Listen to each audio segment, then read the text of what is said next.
A local news journalist, Kyle Clark, has come out swinging against the legacy media who are becoming just completely subservient to Trump. And I'm so glad this man is speaking out. If you don't know, what he's talking about is that Paramount has agreed to pay $16 million to settle a bogus 60 Minutes lawsuit where this is what happened. Paramount said late Tuesday that it had agreed to pay President Trump $16 million. It's the same amount ABC paid to settle his lawsuit over the editing of an interview on the CBS news program 60 Minutes.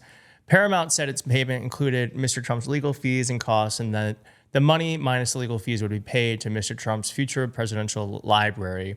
And as part of the settlement, Paramount is agreeing to release written transcripts of future 60 Minutes interviews. If you pay for Paramount Plus, may I recommend you stop doing that, because we cannot support companies like this who have decided to put their own self-interest above the interests of the companies, the interests of the country, because what they are doing is trying to grease the wheels, get Donald Trump off their back so they can have a merger. They'd rather have a merger than fight for the things that you and I care about, which, by the way, is the First Amendment and the right for these journalists to tell stories in the way they deem appropriate, not the way Donald Trump deems appropriate. Scott Pelley from 60 Minutes said this: the most important thing is to have courage to speak, to not let fear permeate the country so that everyone suddenly becomes silenced. If you have the courage to speak, we are saved. If you fall silent, the country is doomed. It is the only thing that's going to save the country. You cannot have democracy without journalism. It can't be done. Well, Kyle Clark really showed us what it means to be a journalist in this monologue he just put out. So here that is, and let's talk about it afterwards. And then after that, I have Stacey Abrams describing the slide into authoritarianism, and you've got to watch it. But first, here's Kyle Clark. This is not a great day for journalism in America. The parent company of CBS News is making a payout to settle a lawsuit brought by President Trump, just as ABC News did. Both lawsuits were viewed by legal experts as weak, if not worse. But the network settled rather than fight. The head of the Knight First Amendment Institute said, quote, "Calling these settlements doesn't quite capture what's happening. It's more like surrender or even payoff." Decisions on whether to stand behind journalism in the face of pressure from powerful people, that happens quietly every day in newsrooms across America. I want to let you in on a few private moments that I've seen. Like when a Republican candidate wanted to pick who at 9 News would moderate a debate. Our management said no.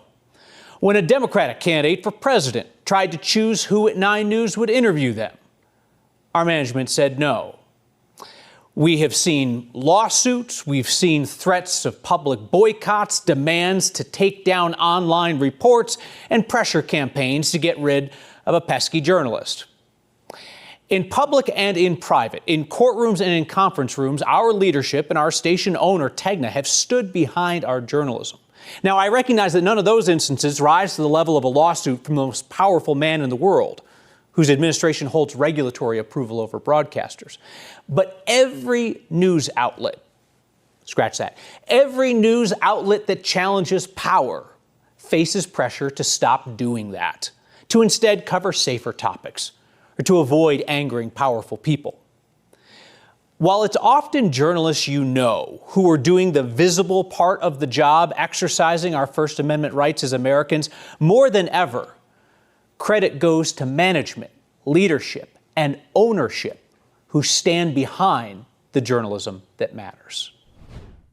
Yeah, hit like on this video. Let's make sure more people see that, because that is what we are fighting for here. We need people who are going to speak up and put pressure on powerful people who need it and deserve it.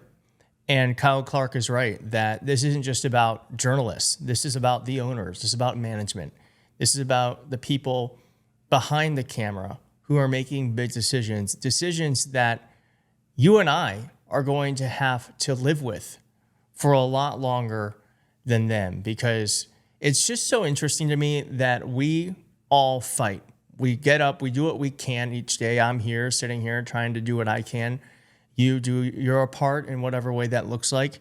So many people have risen up in protest. And the most powerful people, the most well-connected people in the world who have nothing to worry about can't stand up and fight. Elizabeth Warren also basically said that this is a bribe. She's investigating, she is demanding an investigation into what she's called a bribe that Paramount settled with Trump. She said this: without Paramount folding to Donald Trump at the same time the company needs his administration's approval for its billion-dollar merger, this could be bribery in plain sight. She also said that it is potentially illegal conduct. So I'm looking forward to seeing where this goes. And one thing we have to do is we have to flip the Senate. We have to flip the House, because none of these investigations will happen unless we gain power. And we need power in order to exert it. And we need to actually not only get loud about these folks, we actually need to have real power to investigate them and make sure that we know exactly what's happening. And I'm going to end with this. Stacey Abrams there's this video that a lot of people saw where she lays out the steps to authoritarianism. Now, I actually found this to be very scary, because these are the steps towards authoritarianism. And what she's showing is that, baby, we are, if not there, we are well on the way. So watch this. Please share it, because people need to be aware of what's happening.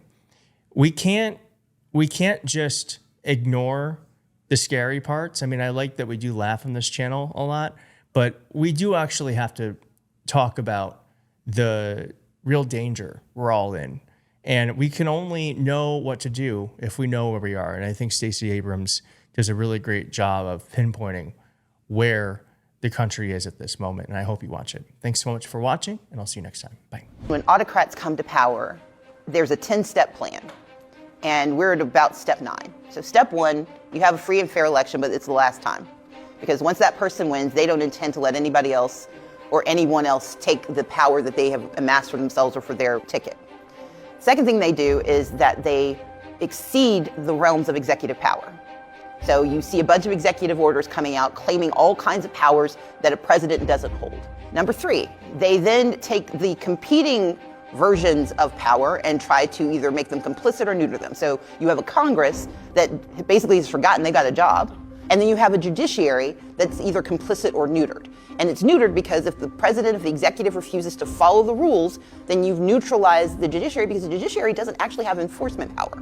Number 4, you go after the media. With the media, you make sure that you demonize and criticize the legitimate media so that nobody trusts it. And then you create an echo chamber so that the only truth that people hear is the truth you want them to hear, even if it's not truth. Even if you put truth in the name, it's not true. Then you start to gut government. You fire all of the people who know how to do stuff. You break democracy by making people think they don't need it. And the best way to do that is to make sure that the things that they've learned to rely on are no longer available. Because then you become the only way they get what they want.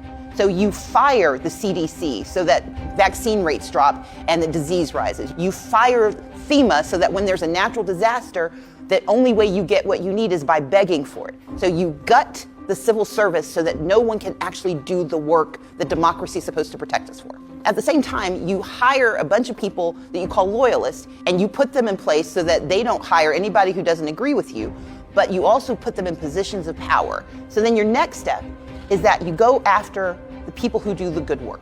So you sue law firms, you sue philanthropies. Then step 7, you got to have someone to blame. They've blamed everybody. They've blamed women, they've blamed children, they've blamed people of color, they've blamed immigrants. They are doing all of that because they know at step 7, if you can push that forward, then we're fighting each other and fighting for survival instead of fighting for our country.